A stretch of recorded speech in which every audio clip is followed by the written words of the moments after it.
Maybe the rain is really to blame. So I'll remove the cause.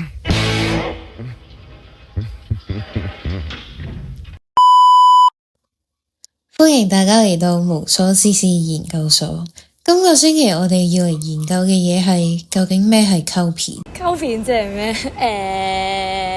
唔知喎。不過啲人同我講話溝片都係啲我唔係好知講乜嘢嗰啲。但係溝片可能係好用心製作啊，但係可能令到啲人我睇得好明嗰啲。相信好多人對於溝片呢個字都唔會陌生。血腥、色情、暴力、毒品、惡趣味，呢啲或多或少都係溝片俾人嘅印象。經典溝片就例如《洛基恐怖秀》The Rocky Horror Picture Show、搏擊俱樂部廢級、發條橙 A Clockwork Orange， 都係好多影迷心目中嘅經典。但究竟咩先係溝片？溝片同爛片究竟嘅分別喺邊？根據維基百科對溝片嘅定義，溝片邪典電影係指喺小圈子內被支持者喜愛同埋推崇膜拜嘅電影。溝呢個字其實係源自於拉丁文入邊 cultus 呢個字，本意上有對宗教朝拜嘅意味，後來亦都發展到對人、想法、事物追捧嘅意思。而華語圈將溝片譯做邪典電影，顧名思義，邪呢個字係解不走正路、獵奇，而典嘅意思亦都係解經典、有被粉絲追捧嘅意思。所以溝片呢個概念其實係由粉絲嘅行為所界定，佢哋通常會長時間不停咁重複欣賞，二次創作、收藏周邊嘅商品、組織活動等等。如果一套戲冇咗一班咁樣嘅粉絲，就冇辦法被稱為邪典電影。唔少人會將 B 片、禁片、邪典混為一談。B 片係相對於 A 級大製作而言，喺預算低、製作規模細嘅情況下，創作者用與眾不同嘅電影手法拍攝嘅電影。禁片係因為內容敏感或者政治原因不獲發放公映許可而不能上映嘅電影。而邪典與其說佢係一種嚴格嘅電影風格或者類型，不如說佢其實更接近係一種地位。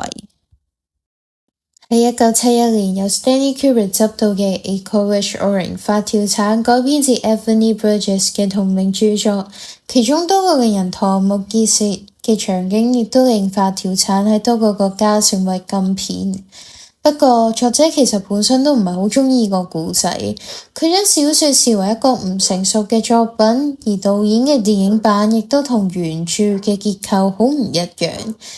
亦都因為咁形成咗一個頗大嘅爭議，但係亦都無阻呢套電影成為一套有口皆碑嘅經典溝片之一。發條橙嘅劇情圍繞喺男主角 Alex 同埋3名青年人經常結伴作惡，以打鬥、強暴、搶劫為樂。後來喺一次犯罪中被同伴出賣， Alex 就被捕入獄。2年後參加咗政府推行嘅實驗性新療法，便從一個普世認為嘅不良少年轉變為所謂嘅有為青年。而呢套電影最主要係對政界操弄人民自由意志嘅諷刺。當年電影中嘅暴力同埋色情信息間接引起咗多場殘暴嘅罪案，喺英國本土引發犯罪者嘅模仿。一啲嘅施暴者聲稱佢哋強姦、傷人、謀殺係因為受電影啟發而犯案。導演亦都因為咁樣而非常失望同埋不安，所以將電影抽起，不准放映。一禁就禁咗27年，直到導演離世之後，電影先喺1999年喺英國重新上映，亦都被後世譽為70年代最具影響力嘅電影之一。無論係喺日後多部暢銷電影出現臨摹經典 Cuba Stare， 亦或係同一啲時裝品牌例如 Undercover 聯成嘅一啲商品。當然唔少得劇情同樣圍繞喺叛逆青年與友人猜貨車 Trainspotting 去做比較。而猜貨車嘅導演亦都曾提及主角喺開場所在嘅酒吧牆上嘅文字藝術亦都係向發條橙去致敬。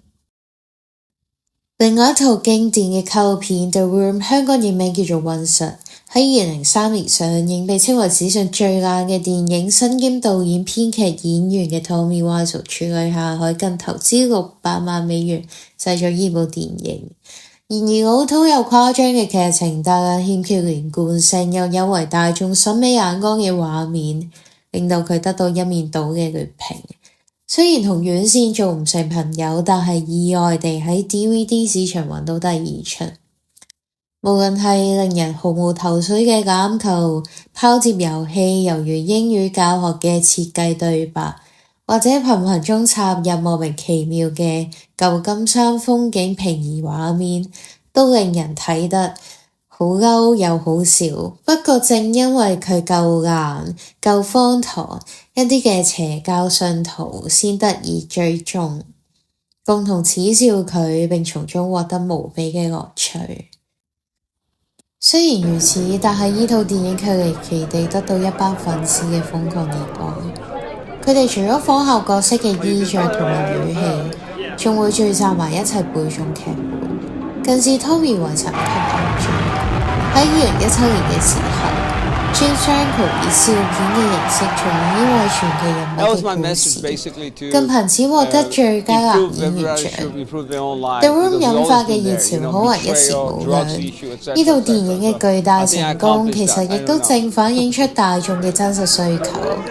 我哋唔一定時刻追求最卓越嘅品味，有時候亦都會被一啲比較差嘅作品所吸引。例如電影嘅爛橋段、壞男人。欣賞 The Room 嘅時候，觀眾容易為一啲唔合理嘅劇情而吸引。對美感有要求嘅觀眾，可能亦都會感到氣憤，忍唔住大罵，但係搞笑嘅部分又會忍唔住去笑到喊。呢種心情嘅大起大落，對比起平日黑板嘅生活，係咪更加有趣呢？而頭先提及嘅 James Franco 以笑片嘅形式去重現 Tommy 呢位傳奇人物，大災難家 The Disaster Artist 還原咗 The Room 嘅拍攝現場，亦都肯定會令觀眾笑破肚皮。然而喺呢個嬉笑之餘，我哋亦都可以不妨去諗下 Tommy Wiseau 最初嘅本意係咪究竟係拍出一部溝片，淨係吸引一啲小眾嘅影迷去大聲恥笑佢。The Room 其實係咪都曾經試圖製作一部富有含義嘅愛語片，甚至目標可能係去拎奧斯卡。話晒佢都抌咗600萬美金出嚟喎。其實溝片從來都唔係有意去拍成，佢只係由觀眾認定嘅作品形態，唯有部分影迷一致認可嘅時候，佢先可以喺呢個邪堂中被妥善供奉。